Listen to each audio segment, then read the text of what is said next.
지금부터 움직이는 새끼는 다 범인. 안녕하세요. 아재비디오의 얄리입니다. 과연 살인사건을 해결하는 탐정인가? 살인사건을 부르는 고등학생인가? 현재 진행 중인 이 친구와 쌍벽을 이루던 고등학생 탐정이 있었죠. 저는 어릴 적 이 친구보다는 김전일이 더 현실적이라고 생각해서 이 작품을 더 좋아했었는데요. 사실 뭐 도찐 개찐이야. 요즘엔 세상이 좋아서 휴대폰을 통해 넷플릭스나 왓챠, 티빙 등 스트리밍 서비스로 다시 옛 추억 애니메이션들을 볼 수 있어서 정말 좋은데요. 오늘은 요즘 제가 빠져있는 웨이브에서 정주행하실 수 있는 김전일 오리지널 1기에 등장하는 살인자들과 그들의 동기에 대해서 설명해보는 시간을 갖도록 하겠습니다. 아, 스포당하는데 어떻게 또 보겠냐고요? 걱정 마세요. 김전일은 오늘 보고 며칠 있다가 다시 보면 범인이 누구였지? 하게 되는 그런 신비한 힘이 있는 애니메이션이니까. 그럼 지금부터 저 얄리와 함께 김전일 오리지널 1기에 등장하는 살인자들과 그들의 동기에 대해 알아보는 시간을 갖도록 하겠습니다. 채널 고정!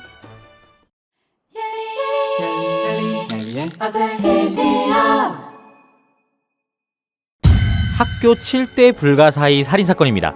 범인은 김전일이 다니는 학교의 물리교사 마토바 유이치로. 지금으로부터 30년 전, 지금 학교 구간으로 쓰이는 건물은 사실 타카하타 제약의 연구소로 쓰였던 건물이었습니다. 이 제약사 실험실에선 임상실험을 위해 6명을 고용해서 실험을 진행했는데요. 6명은 실험 도중 모두 죽고만 사건이 발생했던 것이었죠. 당시 연구원들은 이 일을 비밀에 묻히려 연구소 안에 6구의 시체를 곳곳에 숨겨 은폐했고 영원히 그들끼리 입을 다물기로 합니다. 하지만 언제 어디서 시체가 발견될지 몰라 불안했던 연구원들은 연구원 중 한 명을 이 학교 교사로 부임시켜 감시하도록 하게 한 것이었고, 그렇게 부임한 것이 바로 유이치로. 학교 구간 건물에 미스테리 연구의 서클이 생기면서 구간 건물을 둘러싼 소문을 파헤치고 있는 학생들을 유이치로가 죽였던 것이었어요. 그리고 몇 년 전, 김전일 이전에 이 범죄 사실을 알게 된 소녀가 있었고, 유이치로는 그 제자와 실랑이 중 사고로 그 소녀를 죽여 그 소녀 역시 콘크리트 벽에 묻어버렸다는 사실까지. 소녀의 아버지는 사실 실종된 딸을 찾기 위해 학교에서 수년째 근무 중인 경비 아저씨, 유이치로 선생님은 경비 아저씨에게 참교육당하며 엔딩. 비련호 살인사건. 범인은 김전일의 학교 선배인 토노에이지. 그에게는 코이즈미 게이코라는 고아원 때부터 함께 자란 사랑하는 애인이 있었습니다. 그녀는 3년 전 오리엔탈호라는 여객선을 탔지만 여객선은 출항 후 얼마 지나지 않아 사고로 침몰했는데요. 그때 케이코는 구명보트에 올라타려 했지만 기존에 타고 있던 아저씨가 게이코까지 타버리면 보트가 가라앉을 것 같아 소녀의 손을 뿌리치고 그만 못 본 척을 합니다.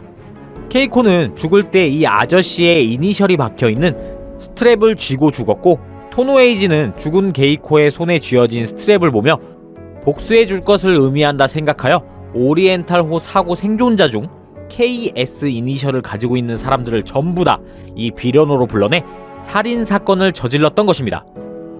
근데 정작 진짜 KS 아저씨는 안 죽고 죄 없는 KS들만 죽고 끝났다는 거. 살인자인 토노에이지는 경찰에 넘겨지기 전 보트를 타고 도망가다가 보트가 폭발하면서 사망. 밀라빈형의 살인사건. 범인은 추리소설 작가인 사키가와 카오루. 그녀는 29년 전 사야마 쿄지라는 남자친구가 있었습니다. 그 남자는 천재적인 두뇌를 가지고 있는 인류 추리작가였는데요. 그와 함께 작가 활동을 하던 사람들과 도모해 일본 경찰에서도 해결하지 못했던 미제 사건 4억엔 사건을 벌입니다. 4억엔이 든 현금 수송 차량을 경찰인 척한 괴한들이 털어 감쪽같이 사라졌던 사건. 카오루와 그의 남자친구 사야마 쿄지, 그리고 함께했던 추리작가들은 큰 돈을 나눌 생각에 기쁨에 빠져 있었습니다. 이때 사야마 쿄지는 더욱더 완벽한 범죄를 위해선 일정 기간 동안 돈을 숨기고 한참 뒤에 꺼내 n분의 1을 하자고 합니다. 하지만 돈에 눈이 멀어 생각이 달랐던 다른 사람들, 카오루와 사야마 쿄지를 죽이고 자기네들끼리 돈을 가졌던 것이었습니다. 카오루는 다행히 이때 죽지 않고 살았고 성형수술, 개명을 하고 자신과 남자친구를 죽인 이들에게 복수하기 위해 살인을 저질렀던 것입니다. 결국 돈이 문제야, 돈이. 궤도 신사의 살인. 범인은 이즈미 사쿠라. 그녀의 아버지는 그림 실력이 엄청 좋았지만 아직은 프로로 데뷔하지 못한 무명의 화가였습니다.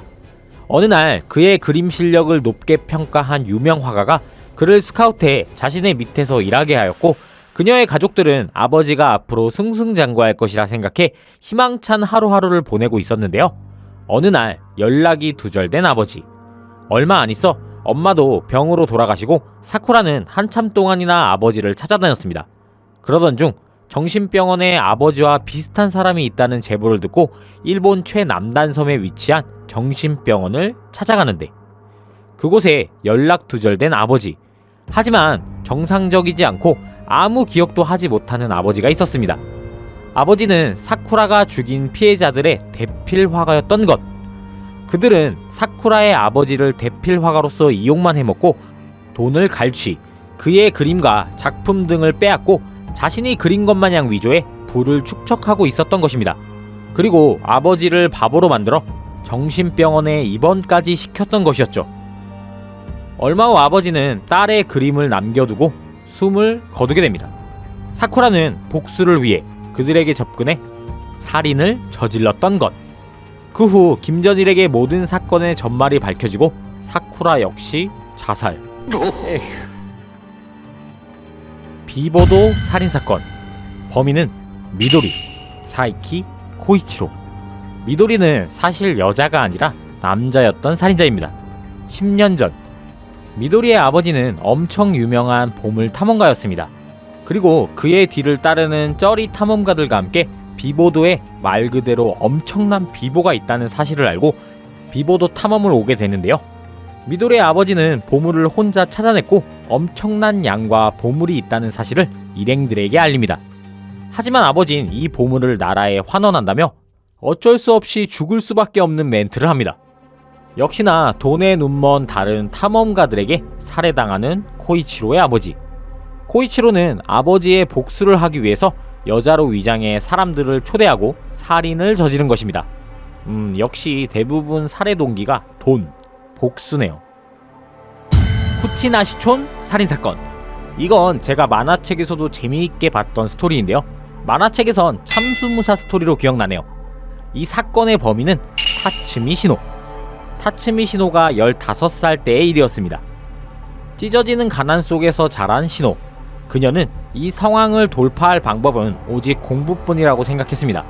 그렇게 목표를 갖고 학교로 진학했지만 아야코라는 아이가 자신을 너무 괴롭히고 못살게 굴었던 것이었죠.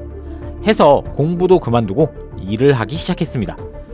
그때 만났던 남자 사이에서 아이가 생겼고 출산을 하게 되는데요. 신호는 순간 이 아이에게까지 가난을 되물림해주고 싶지 않다라는 생각으로 잘못된 선택을 하게 됩니다. 같은 날 자신을 그토록 괴롭혔던 아이코 역시 같은 병원에서 아이를 출산했고 금수저였던 아이코의 아이와 자신의 아이를 바꿔 키웠던 것이었어요. 그리고 자신의 아들이 아야코의 집안에서 재산을 전부 상속받을 수 있도록 아야코의 집안 가정부로 들어와 살인을 저질렀던 것이었죠. 와, 이거 스토리가 거의 아침 드라마 막장급이네. 김전일의 추리로 범인이 신호임이 밝혀지지만 독이 든 차를 마시며 신호는 목숨을 잃습니다. 저 독이 든 차도 실은 자신의 친아들이 재산 상속을 위해 친어머니인지 모르고 죽이기 위해 만들었던 차였던 거죠. 허허허, 개막장. 오페라 극장 살인사건. 범인은 영국부 2학년 카미야 슈이치로. 어린 시절 학교에서 싸움 좀 한다는 소문으로 본인은 정작 싸우고 싶지 않았지만 매번 일진 친구들에게 가입 권유와 괴롭힘을 받아 괴로운 나날을 보내고 있던 슈이치로. 그런 그에게 연극부 퀸카 후유코가 먼저 다가와 그의 마음을 보듬어줍니다. 둘은 금방 연인관계로 발전해 행복한 나날을 보내고 있었는데요. 예쁘고 연기도 잘하고 항상 주인공만 하는 그녀가 못마땅했던 다른 여학생들. 그녀를 잠시 골려먹겠다고 장난을 치려 하지만 그만 사고로 그녀는 염산이 쏟아지며 얼굴에 끔찍한 상처를 입습니다. 그렇게 그녀는 더 이상의 삶을 이어가지 않은 채 스스로 목숨을 끊고 그녀의 복수를 하기 위해서 그녀에게 장난을 치려 했던 영국 부원들을 하나하나 죽여나가며 살인을 시작했던 것이었죠. 모든 게 밝혀진 후 슈이치로는 후유코와 똑같이 옥상에 올라가 스스로 목숨을 끊으며 이야기는 마무리됩니다. 흑사접 살인사건. 범인은 오노데라 마사유키. 12년 전 아버지가 일찍 죽고 할머니와 살고 있던 마사유키는 종종 할머니에게 엄마에 대해 묻곤 했습니다. 하지만 그때마다 할머니는 버럭 화를 냈는데요. 집에 있던 앨범 속에서 미도리라는 여자를 알게 되고 오드아이를 보며 자신의 엄마라는 걸 한 번에 알아차립니다. 그로부터 몇 년 후 할머니 역시 세상을 떠나고 할머니의 유품 속에서 아버지가 남긴 유서를 발견하는데요. 그곳엔 이런 이야기가 써 있었습니다. 200년 전 멸종된 희귀나비에 대한 연구, 그리고 그 연구를 통째로 빼앗겨 자살했다는 내용. 마사유키는 당시 힘든 가전 형편에 돈이 필요했을 엄마가 아빠를 배신하고 돈 많은 나비 연구가에게 이 정보를 흘렸을 거라고 확신하고 아버지의 복수를 위해 지금 현재 엄마가 낳은 3명의 딸과 남편을 죽였던 것이었어요. 하지만 엄마 역시도 죽었던 마사유키의 아버지, 자신이 정말 사랑했던 그를 위해 이 집안에 들어와 산 것이었는데요. 엄마는 복수를 위해 아들을 할머니에게 맡기고 남편의 연구를 빼앗아 자살로 몰고 간 시몬, 요 아저씨에게 복수하기 위해 그의 딸 3명을 낳았다고 합니다. 헌데 이 3명의 딸은 시몬의 딸이 아니고 남편이 죽기 전에 보관했던 정자로 인공수정에 낳은 자식들. 헐, 이런 막장이. 나중에 시몬이 죽게 되면 귓속말로 사실 네 딸 아니야를 시전하고 싶었던 거라고 하는데, 결과적으로는 마사유키가 친동생들을 죽인 게 되었네요.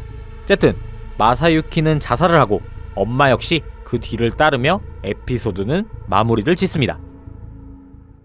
자, 오늘은 소년탐전 김전일 오리지널 1기에 나오는 제가 인상적으로 봤던 사건들을 중심으로 범인과 범인들의 살해 동기에 대해 알아봤는데요.